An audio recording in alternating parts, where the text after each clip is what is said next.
Hi friends, welcome to my YouTube channel science for railways. ఈరోజు మనం RRB ఎన్టీపీసీకి సంబంధించి under graduate జూన్లో మళ్ళీ ఎగ్జామ్ జరగబోతుంది కదా.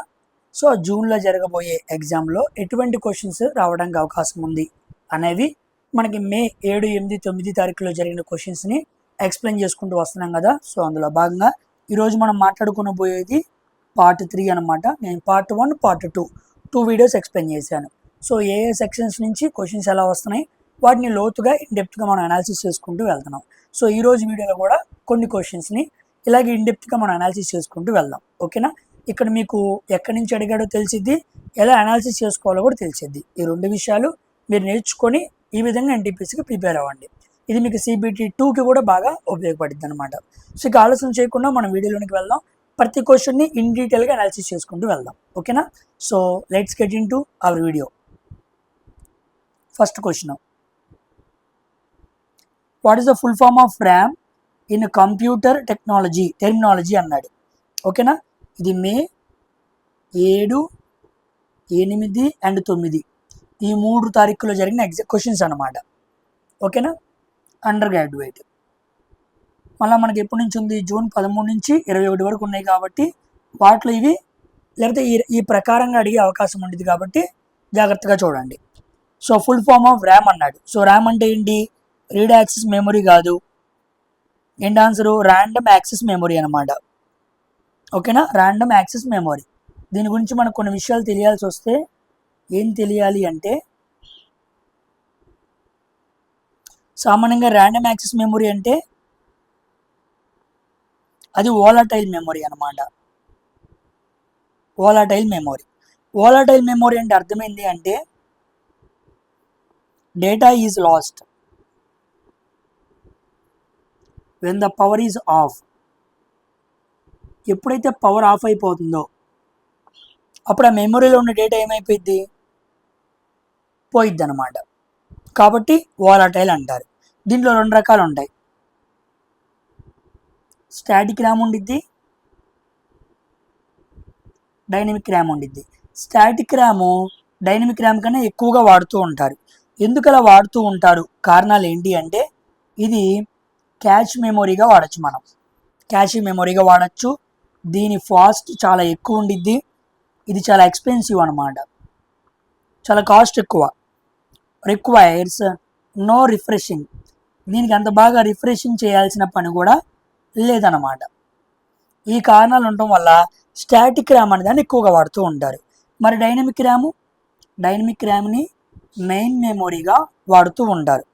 ఇది స్లోయర్ అనమాట. కంపేర్ టు స్టాటిక్ మెమొరీ ఇది స్లోగా ఉండిద్ది. Needs refreshing. దీనికి రిఫ్రెషింగ్ చేస్తూ ఉండాలన్నమాట. సో ఇది తేడా. ఓకేనా? సో ఆన్సర్ మనకేమవ్వాలి? ర్యాండమ్ యాక్సెస్ మెమొరీ అవ్వాలి. ఓకేనా? So C option is the correct answer అనమాట. ఈ ఇన్ఫర్మేషన్ మొత్తం మీరు చూసుకోండి. ఇది మనకి కంప్యూటర్ నుంచి అడిగాడు. సో కంప్యూటర్ నుంచి యూజీలో మనకి చాలా క్వశ్చన్స్ వస్తున్నాయి. కంప్యూటర్ని మనం మిస్ చేయకూడదు. Coming to next question, in which year was the Tantia Tope executed అన్నాడు. తాంతియా తోపేని ఏ సంవత్సరంలో ఉరితీశారని అడిగాడు. తాంతియా తోపే అంటే చాలామందికి హిస్టరీ చదివిన వాళ్ళకి ఐడియా ఉండిద్ది.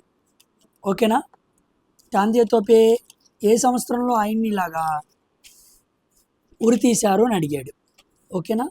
దీని గురించి మనం కాస్త ఇన్ఫర్మేషన్ తెలుసుకొని అప్పుడు మనం ఆన్సర్కి వద్దాం. చూడండి, తాంతియా తోపే అసలు పేరేంటి? రామచంద్ర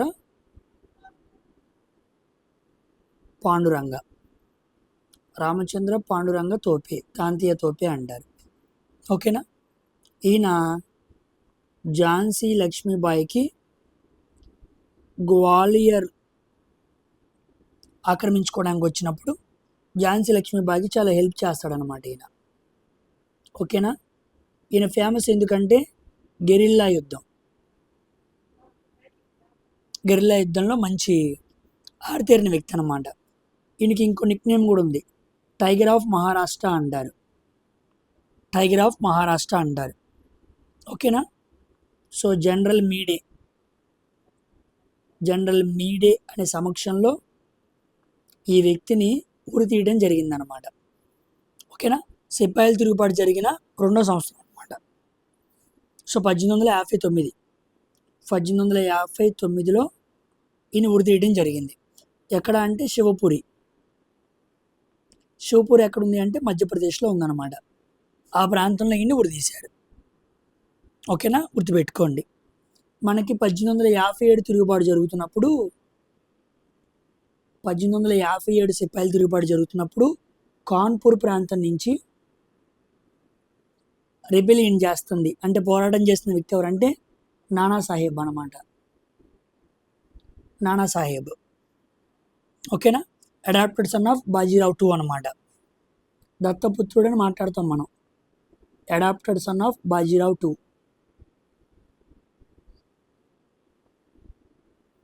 ఓకేనా. ఆయన దగ్గర ఉంటాడనమాట ఈ వ్యక్తి. సో అక్కడి నుంచి చేయడం జరిగింది. ఈ సిపాయిలు తిరుగుబాటప్పుడు మనకు కొన్ని అడుగుతూ ఉంటాడు. ఢిల్లీలో ఎవరు యుద్ధాన్ని చేశారు, ఝాన్సీలో ఎవరు, కాన్పూర్లో ఎవరు, లక్నోలో ఎవరు, బీహార్లో ఎవరు, సిపాయిల తిరుగుబాటుకి ఆయా ప్రాంతాల నుంచి ప్రాతినిధ్యం వహించిన వ్యక్తులు ఎవరు అని అడుగుతాడు. వాళ్ళని సప్రెస్ చేసిన గవర్నర్ జనరల్స్ ఎవరు, క్యాంపబెల్, అలా కొంతమంది ఉంటారు కదా, వాళ్ళని అడుగుతాడు అనమాట. ఈ కంపారిజన్ బాగా అడుగుతాడు. సో 1857 సిపాయిల తిరుగుబాటు సమయంలో మనకి ఇక్కడి నుంచి బిట్లు బాగా పడతాయి అన్నమాట. మ్యాచింగ్ కూడా ఇస్తాడు. కానిస్టేబుల్ అండ్ ఎగ్జామ్స్లో అయితే చాలాసార్లు మ్యాచింగ్ ఇస్తాడు. ఝాన్సీ లక్ష్మీబాయిని అణిచివేసింది ఎవరు, ఢిల్లీలో అణిచివేసింది ఎవరు, కాన్పూర్లో అణిచివేసింది ఎవరు, లక్నోలో బేగం హజరత్ మహల్ ఉంది కదా, బీహార్లో కున్వర్ సింగ్ అణిచివేసింది ఎవరు, ఇలా అడుగుతూ ఉంటాడు అనమాట. వీటిని చూడండి. ఓకేనా. ఇది మనకి హిస్టరీ నుంచి అడిగిన క్వశ్చన్. సో మన ఆన్సర్ ఏమవ్వాలి, 1859 అవ్వాలి. సో 1859 ఇస్ ద ఆన్సర్ అనమాట. ఆ సంవత్సరంలో తాంతియా తోపేని ఉరి తీయడం జరిగింది. ఓకేనా. Coming to next question. Who has been appointed as the first female prime minister of Japan after LDP viceroy victory in October 2025. ఇదిగోండి, అక్టోబర్ కరెంట్ అఫైర్ అడిగాడు. మనం మేలో రాసిన 2026 ఎగ్జామ్కి అక్టోబర్ కరెంట్ అఫైర్ అడిగాడు. అటు ఇటుగా 9 నెలలు వెనక్కి వెళ్ళి అడిగాడు అనమాట. అన్ని 2025 అడిగాడు. రేపు మనం జూన్లో రాస్తాం చూసారా, దాంట్లో కూడా 2025 అడుగుతాడు. ఓకేనా. ఆల్రెడీ పేపర్ అనేది ఎప్పుడో ఫామ్ అయిపోయి ఉండిద్ది. ఇప్పుడు కొత్తగా పేపర్ నేమ్ ఫామ్ చేయరు కాబట్టి అక్టోబర్ 2025 కరెంట్ అఫైర్. ఓకేనా. ఎవరు ఆమె పేరు ఏంటంటే యోషిడే సుగా కాదు, షిగేరు ఇషిబా కాదు, ఇది సనై తకైచి అనే person first prime minister of Japan అనమాట. ఓకేనా. అంతకుముందు ఫార్మర్ ఎవరు ఉండేవాళ్ళు, Shigeru Ishiba, former PM of Japan Shigeru Ishiba, గుర్తుపెట్టుకోండి. సో ఇది current affair bit. C is the correct answer. Next question. Which island group of India is made up of coral reefs అన్నాడు. భారతదేశంలో ఏ దీవుల సమూహం పగడపు దిబ్బలతో ఏర్పడింది అన్నాడు. ఓకేనా. అండమాన్ నికోబార్ దీవులా కాదు, న్యూమూర్ ఐలాండా కాదు, పమ్మన్ ఐలాండా కాదు. ఆన్సర్ ఏంటి, లక్షద్వీపులు అన్నమాట. ఇది మనకి జాగ్రఫీలో ఐలాండ్స్ అనే సెక్షన్ నుంచి అడిగాడు. చాలా బాగుండిద్ది ఇది జాగ్రఫీలో. అక్కడ చాలా ఇన్ఫర్మేషన్ ఉండిద్ది, ఆ మొత్తం కూడా మనం చదువుకోవాలి. ఇదిగోండి నేను చూద్దాను చూడండి. సామాన్యంగా కోరల్ రీఫ్స్తో ఫామ్ అయిన దీవులు అంటే మనం ఏం చెప్పాలి, లక్షద్వీపులే చెప్పాలి. ఎందుకంటే ఎక్కువ మొత్తంలో సముద్రాల నుంచి వచ్చిన ఈ కోరల్ రీఫ్స్ CaCO3 నిక్షేపాలుగా మారి ఏర్పాటు చేస్తాయి అన్నమాట. ఇవి రాళ్ళలాగా కనపడుతుంటాయి కానీ కోరల్ రీఫ్స్ అన్నమాట, ఒక రకమైన జీవులు. మొత్తం లక్షద్వీపులు మనకి ఎన్ని ఉన్నాయి, మొత్తం 36 దీవులు ఉన్నాయి. 36 దీవులు ఉన్నాయి. ఇవి అగ్నిపర్వతాల పేలుల వలన ఏర్పడలేదు. అడుగుతూ ఉంటాడు, అగ్నిపర్వతాల పేలుల వలన ఏర్పడలేదు. నెక్స్ట్ ఖండాంతర కార్యకలాపాలు ఉంటాయి. ఖండాంతర కార్యకలాపాల వలన ఈ అగ్నిపర్వతాలు ఏర్పడలేదు. సముద్ర జీవుల నుంచి వచ్చిన కోరల్ రీఫ్స్ అనేవి అన్ని గుట్టగా ఫామ్ అయి పగడపు దీవులుగా ఇవి ఏర్పడ్డాయి అన్నమాట.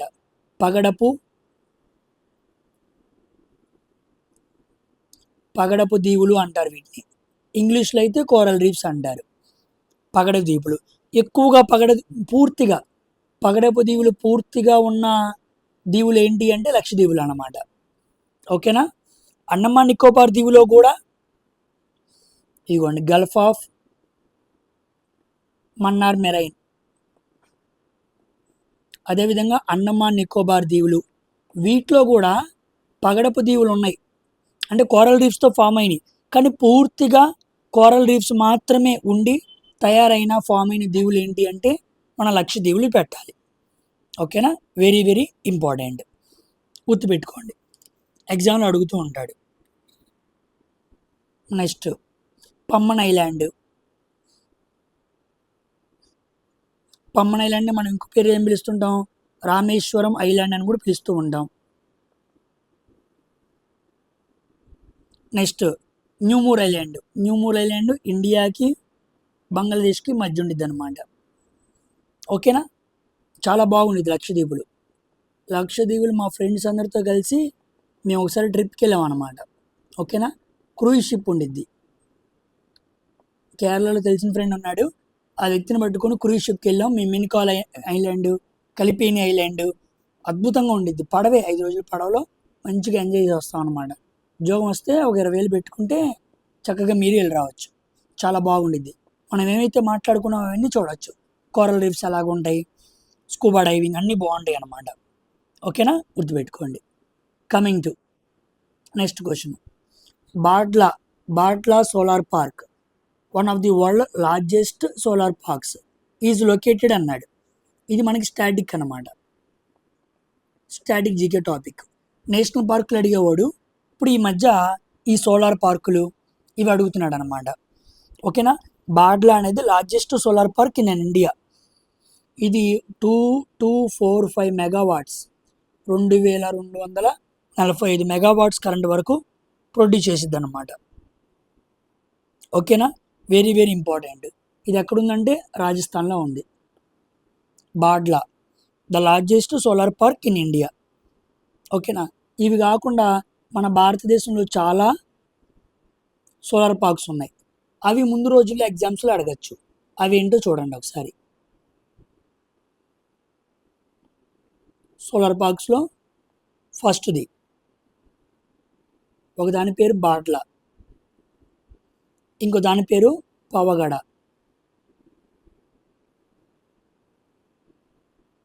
ఇంకో దాని పేరు రెవా, ఇంకో దాని పేరు కాముతి,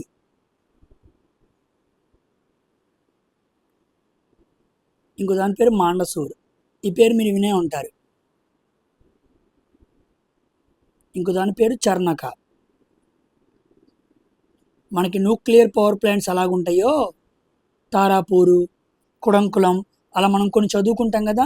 ఈసారి న్యూక్లియర్ పవర్ ప్లాంట్స్ మీద కూడా కొన్ని క్వశ్చన్స్ వచ్చినాయి, వాటిని కూడా చూసుకోండి. సో మనకి బాడ్లా ఇప్పుడే చెప్పాను, బాడ్లా ఎక్కడ ఉండిద్దో రాజస్థాన్, షార్ట్కట్లో రాస్తున్నాను.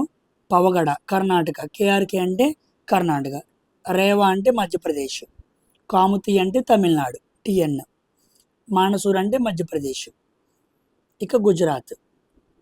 ఇవి సోలార్ పార్క్స్ అనమాట. తర్వాత ఎగ్జామ్స్లో ఏమైనా అడిగితే గుర్తుపెట్టుకోండి, వెరీ వెరీ ఇంపార్టెంట్. ఓకేనమ్మా. Coming to next question. What is the Google chrome? Google chrome అంటే ఏంటి అన్నాడు. సో ఇది ఆపరేటింగ్ సిస్టమ్ కాదు, సెర్చ్ ఇంజిన్ కాదు, వెబ్ బ్రౌజర్ అనమాట. ఇది కూడా మనకి కంప్యూటర్ రిలేటెడ్ క్వశ్చన్ అనమాట.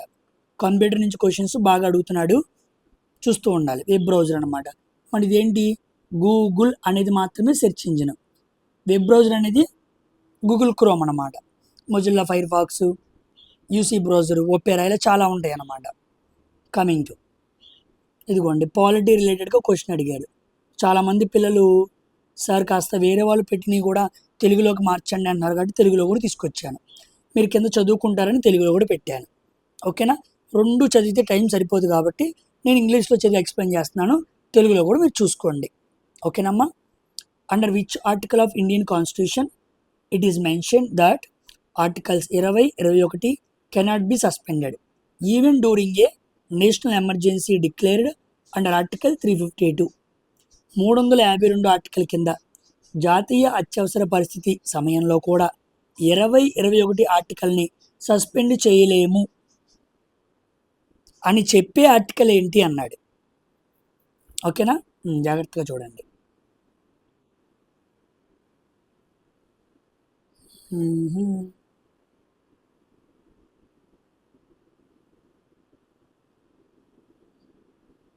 సరే, ఇక్కడే చదువుతాను, జాగ్రత్తగా చూడండి.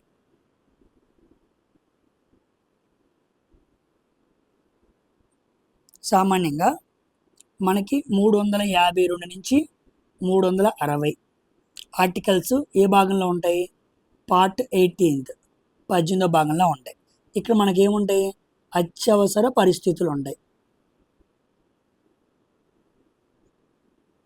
అత్యవసర పరిస్థితులు రాజ్యాంగంలో ఏ భాగం అంటే 18వ భాగం. ఎక్కడి నుంచి ఎక్కడి వరకు? 352 నుంచి 60 వరకు. ఇక్కడ వరకు మనకు తెలుసు. ఇప్పుడు వాడు ఏమన్నాడు? నేషనల్ ఎమర్జీ అన్నాడు. మనకి 352 నేషనల్ ఎమర్జీ, 356 స్టేట్ ఎమర్జెన్సీ, అదే ప్రెసిడెంట్ రూల్ అంటారు. 360 ఏమో ఫైనాన్షియల్ ఎమర్జెన్సీ. ఇప్పుడు ఈ ఆర్టికల్స్ మధ్యలో మనకి 358 ఆర్టికల్ వెరీ వెరీ ఇంపార్టెంట్ అనమాట. 358 ఆర్టికల్. దీని అర్థం ఏంటి అంటే సస్పెన్షన్ ఆఫ్ 19th ఆర్టికల్ అనమాట.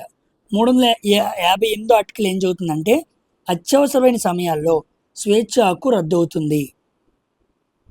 So suspension of 19th article అయింది అని 358 చెబుతుంది. మరి ఆన్సర్ ఏంటి? 359. 359 ఏం చెబుతుందంటే ఫండమెంటల్ రైట్స్ అన్నీ కూడా రద్దయిపోతాయి. కానీ 20, 21 ఓకేనా. 20 ఏంటి? నేరానికి తగిన శిక్ష అనమాట. 21 ఏంటి? జీవించే హక్కు అనమాట. సో 20, 21 ఈ 2 ఆర్టికల్స్ మినహాయించి అన్ని ఆర్టికల్స్ ఏమవుతాయి? సస్పెన్షన్ అవుతాయి అన్నమాట. ఓకేనా. అది చెప్పే ఆర్టికల్ ఎంత? 359. సో మన ఆన్సర్ ఏమవ్వాలి? 359 అవ్వాలి. Very very important. ఓకేనా. ఇలా పాలిటీలో ఆర్టికల్ సెక్షన్స్లో బాగా అడుగుతూ ఉంటాడు. Coming to next history question వచ్చింది. అది కూడా యాన్షియంట్ అనమాట. చూద్దాం. Which king constructed Junagadh inscription? Girnar rock inscription అంటారు. జునాగఢ్ శాసనాన్ని, దాన్నే గిర్నార్ శిలాశాసనం అంటారు. దీన్ని వేయించిన వ్యక్తి ఎవరు అన్నాడు. సో ఎవరు? ఇది ఏ లాంగ్వేజ్లో ఉండిద్ది అని ఒక ఎగ్జామ్లో అడిగాడు. సాంస్క్రిట్ లాంగ్వేజ్లో ఉండిద్ది. ఏ భాషలో ఉండిద్ది? గిర్నార్ లేదా జునాగఢ్ అన్నమాట. సాంస్క్రిట్ లాంగ్వేజ్లో ఉండిద్ది. సో దీన్ని వేసింది ఎవరు అంటే రుద్రదమనుడు, 1వ రుద్రదమనుడు. ఓకేనా. వీళ్ళు శకా డైనస్టీలో ఒక భాగంగా డివైడ్ అయిన పశ్చిమ క్షత్రప పాలకులు అంటారు. పశ్చిమ క్షత్రప పాలకులు గుర్తుపెట్టుకోండి. Very very important. ఈయన చాలా ఫేమస్ అనమాట. ఈయన గురించి ఇంకోసారి ఏం అడిగాడంటే సుదర్శన సరస్సుని ఎవరు రీఫార్మ్ చేశారు అంటే పునరుద్ధరించారని అడిగాడు. అప్పుడు కూడా ఆన్సర్ ఏంటి? రుద్రదమ్ముడే అనమాట. ఇంకో క్వశ్చన్ ఏం అడిగాడంటే గిర్నార్ ఇన్స్క్రిప్షన్లో, శాసనంలో ఏ రాజుల గురించి ఉండిద్ది అన్నాడు. ఒకటి అశోకుడు గురించి ఉండిద్ది, ఇంకోటి అది వేసిన రుద్రదమనుడు,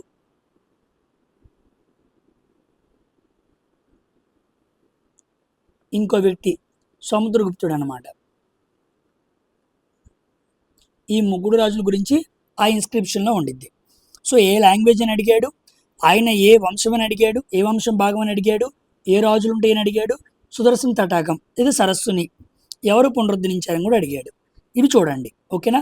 యాన్షియంట్ హిస్టరీలో ఈ ఉన్నాయి కదా శిలలు, వాడి గురించి బాగా అడుగుతాడు. శిలలు, శిలా శాసనాలు, ఇనప శాసనం ఎవరు, వాటిలో పేర్లు ఏంటి, ఇలా కొన్ని అడుగుతూ ఉంటాడు. ఓకేనమ్మా. Coming to former finance secretary, ఇది కరెంట్ అఫైర్ అనమాట. Former finance secretary Ajay Seth has been appointed as the chairman of which regulatory body in September 2025. ఇదిగోండి, సెప్టెంబర్లో అపాయింట్మెంట్ అడిగాడు. Former finance secretary Ajay Seth ఇప్పుడు దేనికి చైర్మన్ అయ్యాడు అన్నాడు. సో సెబీ కాదు, ఆర్బీఐ కాదు, IRDAI, insurance regulatory development authority of India. దీనికి అజయ్ సేత్ చైర్మన్ అవ్వాడు. ఓకేనా, గుర్తుపెట్టుకోండి, very very important. SEBI present chairman ఎవరు? తుహిన్ కాంత్య పాండే, టీకే పాండే అంటారు. తుహిన్ కాంత్య పాండే గుర్తుపెట్టుకోండి. మరి ఐఆర్డిఐకి మనకి అజయ్ సేత్ వచ్చాడు కదా, మరి ఫార్మర్ ఎవరు దీనికి? Former IRDAI chairman, very important, Debasish Pandey.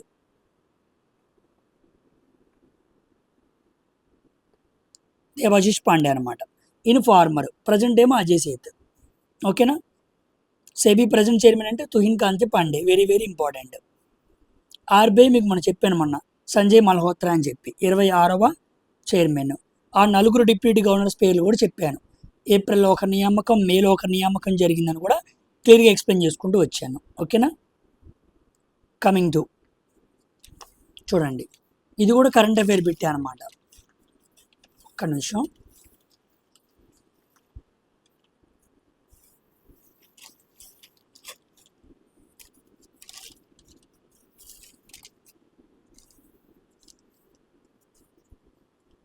కొంచెం సడన్గా పిన్ ఒకసారి ఆఫ్ అయిపోయింది. ఒక్క నిమిషం. చూడండి, ఇది కరెంట్ అఫైర్ బిట్టే. Which international event focused on climate change was held in Baku, Azerbaijan, November 2024. COP సదస్సు అడిగాడు అనమాట. ఎప్పుడైనా గుర్తుపెట్టుకోండి, కాప్ సదస్సులు ఎప్పుడు కూడా నవంబర్లోనే జరుగుతాయి. ఓకేనా. సో నవంబర్ 2024లో జరిగిన కాప్ సదస్సు, క్లైమేట్ చేంజ్ మీద జరిగిన ఒక ఇంటర్నేషనల్ ఈవెంట్ బాకులో జరిగింది. సో అదేంటి అన్నాడు. సో బాకులో జరిగింది COP 29 అనమాట. కాప్ అంటే కాన్ఫరెన్స్ ఆఫ్ పార్టీస్ అనమాట. ఓకేనా. ఇది దేని కింద జరిగిద్ది అంటే UNFCC, United nations framework convention on climate change. ఈ సంస్థ కింద COP, కాన్ఫరెన్స్ ఆఫ్ పార్టీస్ అని పెట్టి క్లైమేట్ చేంజ్ గురించి ఆలోచన చేస్తారనమాట.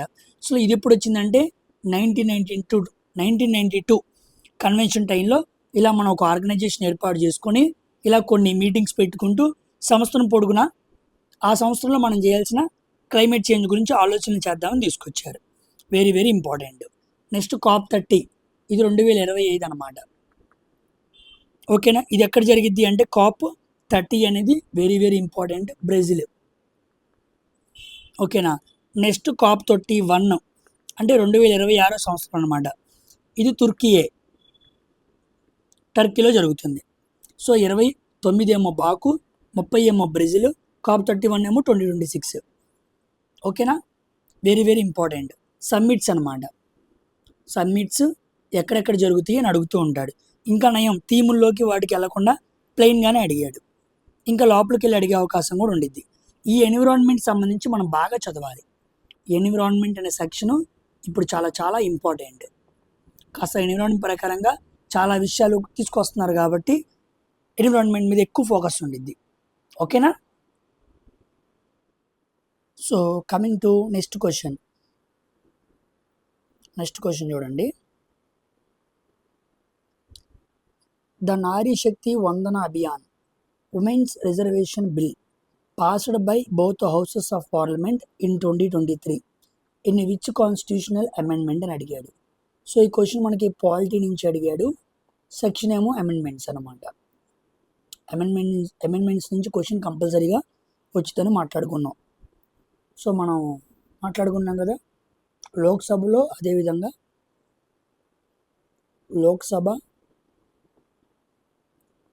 స్టేట్ అసెంబ్లీ లోపల సీట్స్లో ఉమెన్స్కి 33% రిజర్వేషన్స్ ప్రొవైడ్ చేయాలి అని తీసుకొచ్చిన అమెండ్మెంట్ ఏంటంటే 106th అమెండ్మెంట్ అనమాట. So 106th amendment. ఓకేనా. దీని బిల్ ఎంత అంటే 128 అనమాట. కానీ ఆప్షన్లో మనకి అది కూడా ఇచ్చాడు కన్ఫ్యూజ్ చేయడానికి. 128th అమెండ్మెంట్ కాదు, 128th అమెండ్మెంట్ బిల్. ఓకేనా, ప్రతి బిల్లు అమెండ్మెంట్ అవ్వాలని రూల్ లేదు, పెట్టుకుంటూ వెళ్ళినప్పుడు ఏదో ఒక సమయంలో ఓకే అయింది అనమాట. సో మనకి రీసెంట్గా టోటల్ అమెండ్మెంట్స్ గురించి మనల్ని మాట్లాడాను అనుకోండి, 106 వరకు ఉన్నాయి అన్నమాట. దాంట్లో రీసెంట్గా వచ్చినవి అడుగుతూ ఉంటాడు ఎగ్జామ్స్లో. 101, 102, 103, 104, 105. 101 ఏంటి? GST amendment, GST. 102 ఏంటి? Constitutional status to NCBC, national commission for backward class అనమాట. ఆ సంస్థకి కాన్స్టిట్యూషనల్ స్టేటస్, రాజ్యాంగ హోదా కల్పించడం. 103 ఏంటి? ఈడబ్ల్యూఎస్ 10% రిజర్వేషన్ అనమాట. ఓకేనా. 104 ఏంటి? Extended reservation for SC ST. లోక్సభల్లో, అసెంబ్లీస్లో ఎస్సీ ఎస్టీలకి సీట్స్ కొన్ని కేటాయిస్తూ ఉంటారు కదా, దాన్ని ప్రతి 10 yearsకి ఏం చేస్తూ ఉంటారు? ఎక్స్టెండ్ చేస్తూ ఉంటారు. అది అమెండ్మెంట్ చేసి ఎక్స్టెండ్ చేయాలన్నమాట. ఓకేనా. తర్వాత 105 ఏంటి? SEBC, state can identify their own socially and economically backward classes. ఇప్పుడు రాష్ట్రాలకి వాటికంటూ వాళ్ళ రాష్ట్రంలో ఎవరైతే సోషల్లీ, సామాజికంగా, చదువుపరంగా వెనకబడి ఉన్నారో వాళ్ళని గుర్తించే హోదా ఇప్పుడు స్టేట్కే ఉందన్నమాట. దాన్ని ఎస్ఈబిసి అంటారు. ఇవి రీసెంట్ అమెండ్మెంట్స్, ఇవి గుర్తుపెట్టుకోండి. ఇప్పుడు మనం మాట్లాడుకుంది 106 అనమాట. ఓకేనా. So this is polity related question అనమాట. ఇలాగా మనకి క్వశ్చన్స్ అన్నీ కూడా రీసెంట్గా అడిగిన షిఫ్ట్లో క్వశ్చన్స్ మీకు ఎక్స్ప్లెయిన్ చేస్తున్నాను. అవే మీకు ఎక్స్పెక్టెడ్ క్వశ్చన్స్ కాన్సెప్ట్స్ అని చెప్పి టైటిల్ పెడుతున్నాను. నెక్స్ట్ క్వశ్చన్,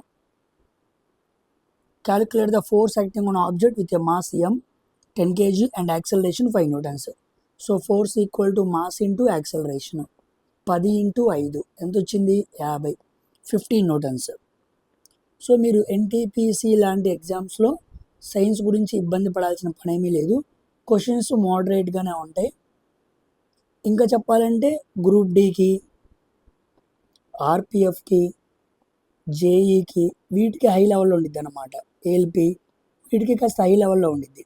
ఎక్కువ ఇక్కడ జనరల్ అవేర్నెస్ అడుగుతాడు కాబట్టి జిఎస్ని మోడరేట్గానే అడుగుతాడు.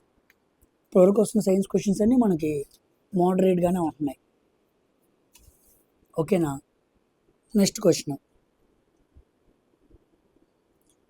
Which state in India mainly uses tank irrigation due to లో రైన్ఫాల్ అండ్ అన్ఈవెన్ టెరైన్?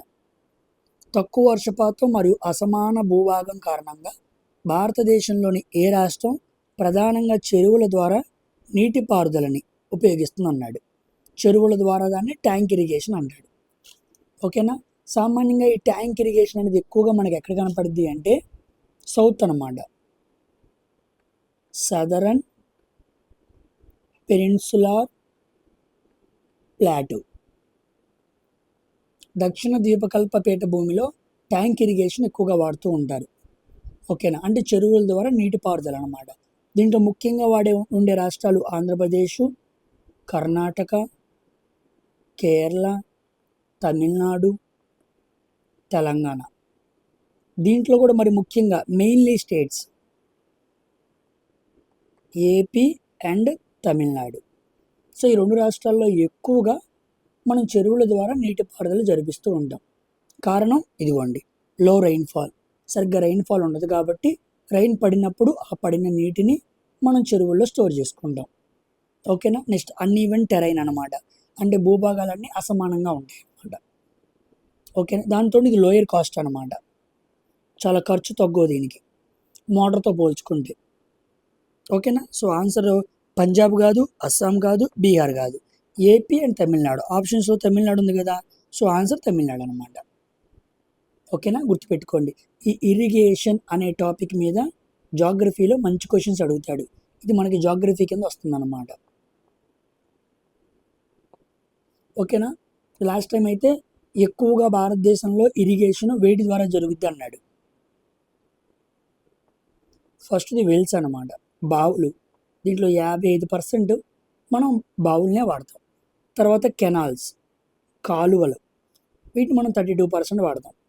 తర్వాత ట్యాంక్స్, ఇప్పుడు మాట్లాడుకున్న చెరువులు ఒక 6% వాడతాం. ఇక అదర్ రిసోర్సెస్ అన్నీ కూడా రిమైనింగ్ పర్సంటేజ్ అనమాట. ఓకేనా. సో ఎక్కువగా వాడేది వెల్స్, కెనాల్స్, ట్యాంక్స్ అనమాట. వీటిని బావులు అనాలి, వీటిని కాలువలు అనాలి, వీటిని చెరువులు అనాలి. గుర్తుపెట్టుకోండి. Irrigation very very important in the section of geography. Coming to when was the first Lok Adalat in India held in the Una town of Junagadh district in Gujarat అన్నాడు. లోక్ అదాలత్, లోక్ అదాలత్ని ఎప్పుడు తీసుకొచ్చారు అని అడిగాడు. చూడండి,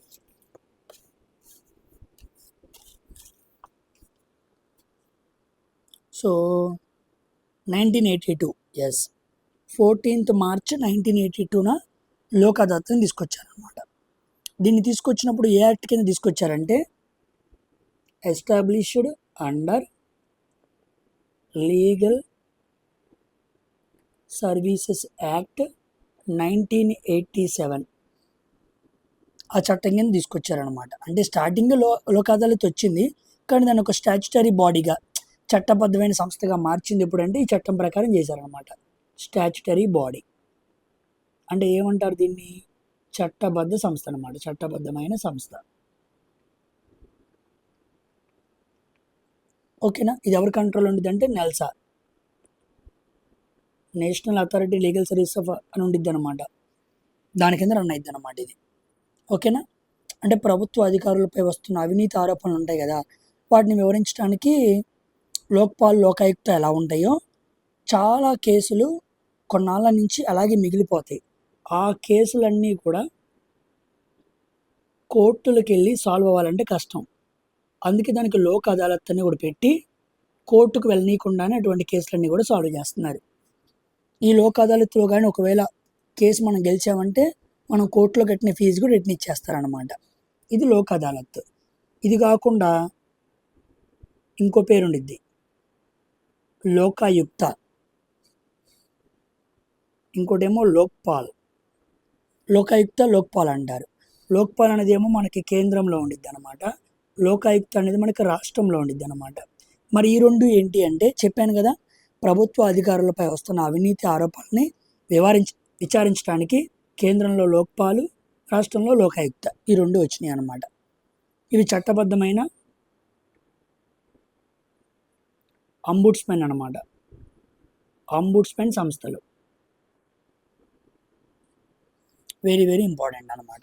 దీంట్లో మనకి చాలా సంస్థలు ఉంటాయి. అంబుడ్స్మెన్ ఆఫీస్ అంటే ఒక అర్థం వచ్చింది, ఎడహాక్ ఆఫీస్ అంటే ఒక అర్థం వచ్చింది. ఇవి నెక్స్ట్ ఎప్పుడైనా వచ్చినప్పుడు మీకు ఎక్స్ప్లెయిన్ చేస్తాను. ఓకేనా. కాబట్టి లోక్ అదాలత్ వేరు, లోకాయుక్త వేరు, లోక్పాల్ వేరు. ఇప్పుడు లోక్ అదాలత్ ఎప్పుడు ఏర్పాటు చేశారని అడిగాడు కాబట్టి వీటిని కూడా అడుగుతారు. ఇవి కూడా చూడండి, ఇది కూడా మనకి పాలిటీ కింద వస్తుంది అన్నమాట. ఓకేనా. Very very important article. Next,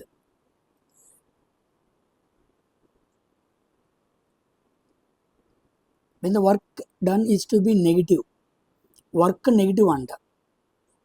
work negative అయినప్పుడు అప్పుడు మనకి యాంగిల్ ఎంత ఉంటుంది అన్నాడు. W=F × S cos θ. థీటా వాల్యూని బట్టి మనం డిసైడ్ చేయాలి, అవునా కాదా?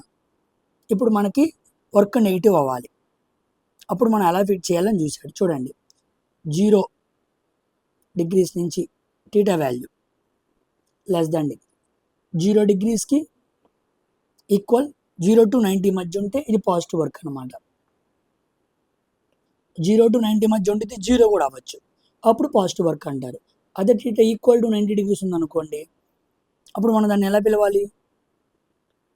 0 వర్క్ అని పిలవాలి. 0 degrees నుంచి 90 degrees మధ్య థీటా ఉందనుకోండి, అప్పుడు పాజిటివ్ వర్క్. థీటానే 90 degrees అయిందనుకోండి, అప్పుడు 0 వర్క్.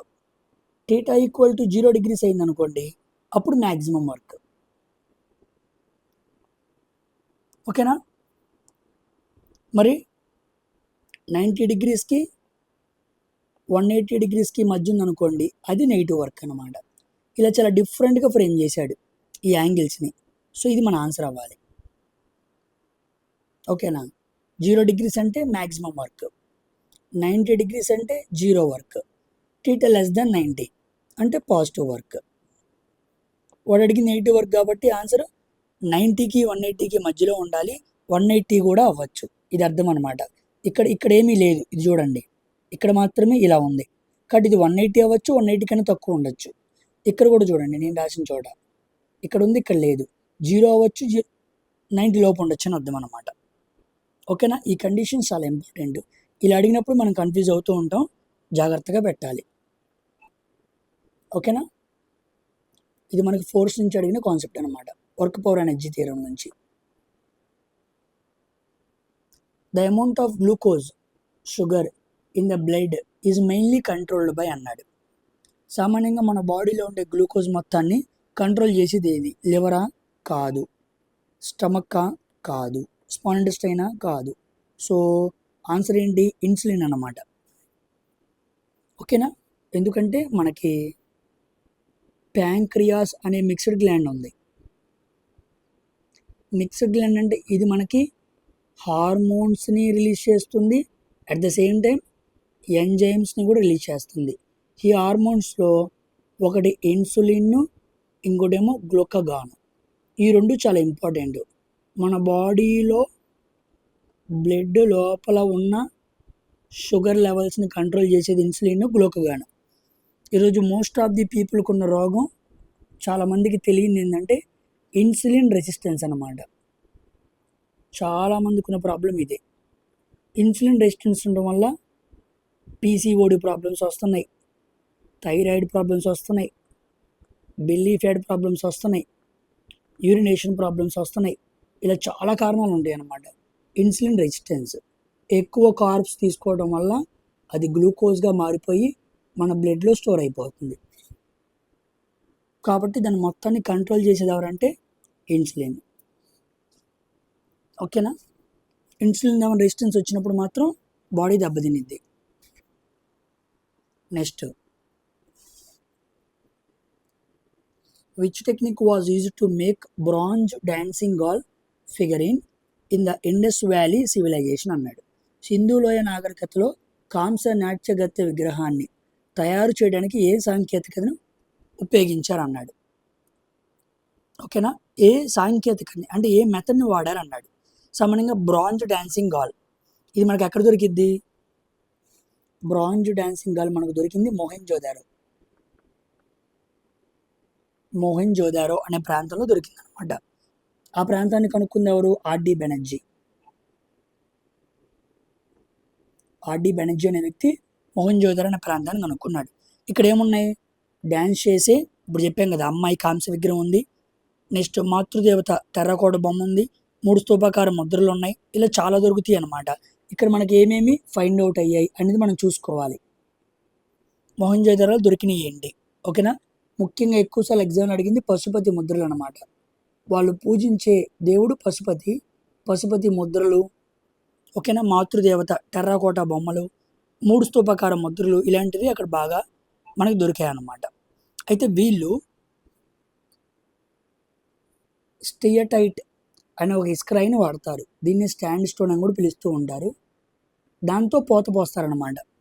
దాంతో పోత పోసి ఇత్తడిని, బ్రాంజ్ అంటే అదే కదా కాంస్యం, ఆ కాంస్యాన్ని పోసి బొమ్మను తయారు చేస్తారు.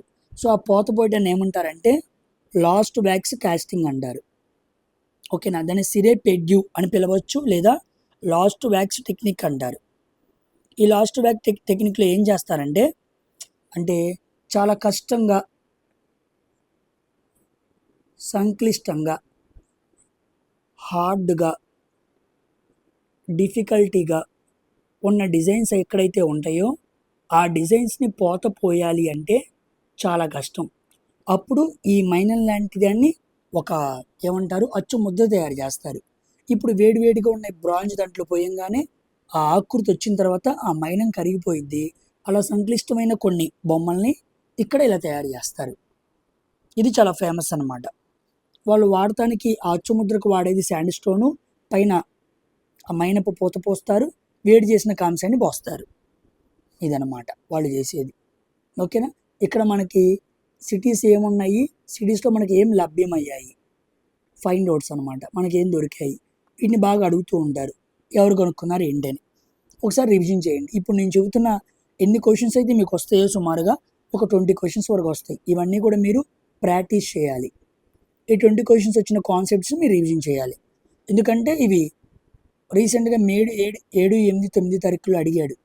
కాబట్టి వీటి వెనకాల ప్లాన్ చేసుకుంటూ నెక్స్ట్ క్వశ్చన్స్ అడగచ్చు. ఓకేనా. Coming to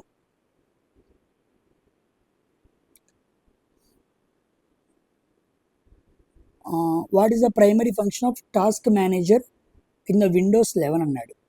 Windows 11లో task manager యొక్క పని ఏంటి అన్నాడు. ఆర్గనైజ్ కంప్యూటర్ ఫైల్సా? కాదు. ఎస్, ఇదే ఆన్సర్.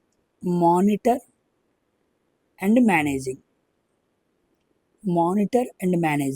ఈ 2 పనులు చేయాలి అంటే అది టాస్క్ మేనేజరే చేసిద్ది అనమాట. ఓకేనా. So monitor and managing are the works of task manager in the Windows 11. గుర్తుపెట్టుకోండి, వెరీ వెరీ ఇంపార్టెంట్ అనమాట. ఓకేనా. సో ఇక్కడితో నేను వీడియోని కంప్లీట్ చేస్తున్నాను. ఇంకా క్వశ్చన్స్, రిమైనింగ్ క్వశ్చన్స్ ఏమైనా ఉంటే అవి నెక్స్ట్ వీడియోలో తీసుకొస్తాను. This is part 3. So NTPC యూజీకి ప్రిపేర్ అవ్వాలనుకున్న వాళ్ళు వస్తున్న క్వశ్చన్స్ అన్నింటినీ కూడా నేను ఇలా ప్యారల్గా ఎక్స్ప్లెయిన్ చేసుకుంటూ వెళ్తున్నాను. ఇది కంటిన్యూ చేసుకుంటూ మెల్లిమెల్లిగా వెళ్తూ ఉంటాను. ఇక్కడ మీకు కాన్సెప్ట్ ఎలా చదువుకోవాలి, మిగతా విషయాలను కూడా అర్థమవుతూ ఉంటాయి. కాబట్టి అందరూ వీడియోని లైక్ చేసి షేర్ చేయడం మర్చిపోవద్దు. And don't forget to hype this video. Bye.